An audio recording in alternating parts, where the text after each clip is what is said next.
চট্টগ্রামের সীতাকুণ্ডে আবাসিক ভবনের নিচতলায় বিপুল পরিমাণ অবৈধ গ্যাস সিলিন্ডার মজুদের অভিযোগে অভিযান চালিয়েছে উপজেলা প্রশাসন।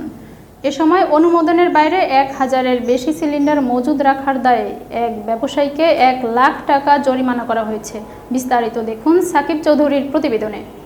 চট্টগ্রামের সীতাকুণ্ড উপজেলাধীন কুমিরায় একটি বিশেষ অভিযানে বসতবাড়ির নিচতলার গোডাউনে অবৈধভাবে গ্যাস সিলিন্ডার মজুদের দায়ে মেসার্স ইউনুস এন্টারপ্রাইজের মালিক সিরাজ সওদাগরকে 1 লক্ষ টাকা জরিমানা করেন সীতাকুণ্ড উপজেলা নির্বাহী অফিসার মোহাম্মদ ফখরুল ইসলাম।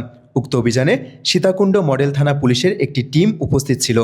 অভিযান চলাকালীন মেসার্স ইউনুস এন্টারপ্রাইজের মালিক সিরাজ সওদাগরকে আগামী 1 সপ্তাহের মধ্যে উক্ত বসতবাড়ির গোডাউন থেকে সমস্ত গ্যাস সিলিন্ডার সরিয়ে নেওয়ার জন্য কঠোর নির্দেশ প্রদান করা হয়।